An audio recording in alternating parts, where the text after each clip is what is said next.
Hello everyone and welcome to Don't Be Bored. Today I'm going to give you a review of Save Snowball, which was sent to me by the designer to give a go and give you a glimpse into the escape room style gameplay, but not too much of a glimpse. I'm only going to show you a handful of the cards that were specifically picked out, as you can show these ones that won't give any of the answers or any of the sort of big plot points away from this. Basically, the starting cards and a couple of others. So this is a game for 1 to 6 players, and on the box it says 60 to 90 minutes, though depending on how many of you there are and how sort of experienced with escape rooms, your mileage there might vary. Now, how does this play? As there's no app that you need, everything is in the box itself. You're going to turn the first card over, it will tell you the start of the story and to take some more cards. In this case, it will tell you to take 2, 3, 4 and 5. You're going to flip those over, and of course there's plenty of puzzles along the way, but that is your aim, and you're going to try and solve a puzzle, and that will give you either a 2 or 3 digit number. You look through the deck of cards and find that card, turn it over, and well, if you've got it right, it will tell you you can discard the old puzzle and maybe here's some new cards to take, or a little bit of information for another puzzle. And if you got it wrong, it will probably tell you, try again. You're going to work through all of the puzzles as a co-oping team, and hopefully, well, eventually, you will save Snowball. So now you know roughly how it plays, let's go on to some pros, cons, and work out if this is going to be a game for you.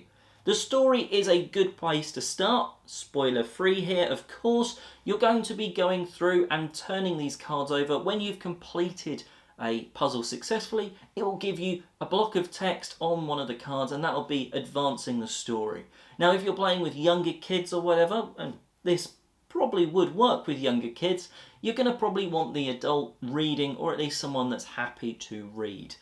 That goes with a group of adults. If someone's not really wanting to read out loud, well, give it to the person that's happy to read out loud for everyone to hear, because that's how you get sort of into it and that story is driven forward.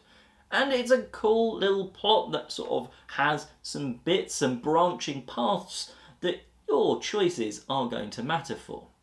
Now, while it's not mentioned in the rules, I would suggest that you do start a timer, because that's going to allow you to compare when you pass this on to another group to see who's done best. There's not a table to sort of say this is how well you've done, and that's something that could have been included just to know, right, I've done this in 30 minutes. Am I the best detective ever, and have I managed to save Snowball quicker than humanly possible? Or, oh, this took the 60 to 90 minutes. Were we okay? Well, that would have been quite cool to have had that, but still start a timer, because there are things at the end that's going to sort of suggest if you've done something correctly, take 5 minutes off your time. And it's not said in the rules to have started a timer, so that might help.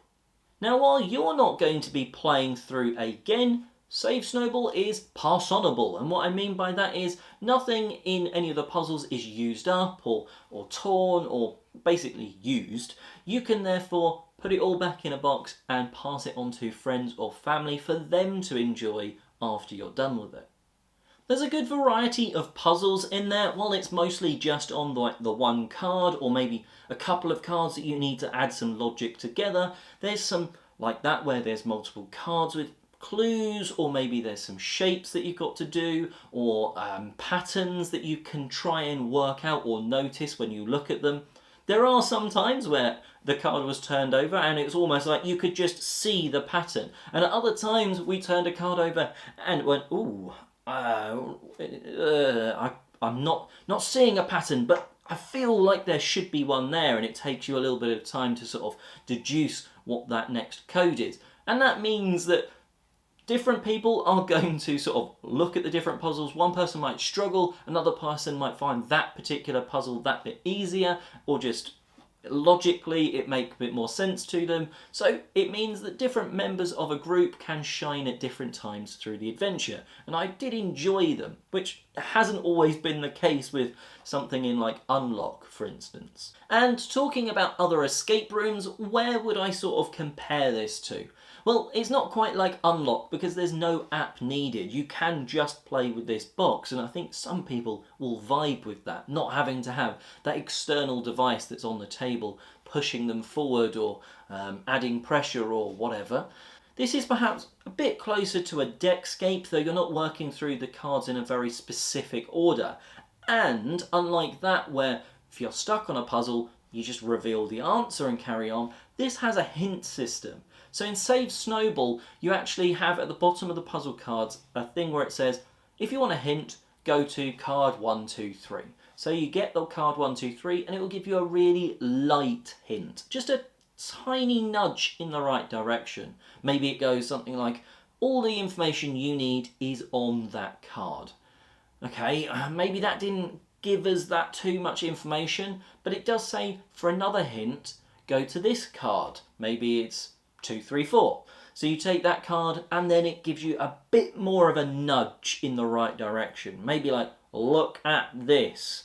And sort of then you can hopefully go, okay, right, we'll look there, right, this is what it means, this is the numbers, okay, we're good. But there is also the fact sometimes you're like, I don't know, and it would give you the answer if you went for that next sort of hint. So I like that system. We used it once in the whole thing for one clue, and it was like, okay, yeah, we were sort of going down the right direction, but we weren't entirely there. But I do like the fact that it's not just giving you the answer. It's a gentle hint, a bit more of a nudge, and then the answer. So you can use the hints as much or as little as you want. There's no denying that Saving Snowball is a particularly fun, light-hearted theme, and I think it really does fit the fact that the story evolves as you're going through the puzzles and trying to get in and therefore get out with Snowball. I like that, and I do think a lot of people are going to enjoy it as well. We've certainly had a good time going through the puzzles. Some were easy, some were hard, and a good amount of them were sort of in the middle. It was good to sort of have that sort of slow progression through the sort of cards, through the deck, as you're sort of slowly uncovering the different levels of the building that you're in. And it all comes down to, can you save Snowball? I would recommend giving this one a go. I'm certainly going to be passing this on to some friends because I know they're going to enjoy it, because they've enjoyed other escape rooms, and this is another great one with little puzzles to solve along the way. Anyway, that is Save Snowball. There is going to be a Kickstarter, so check the link below for that information. And until next time, have a great day gaming.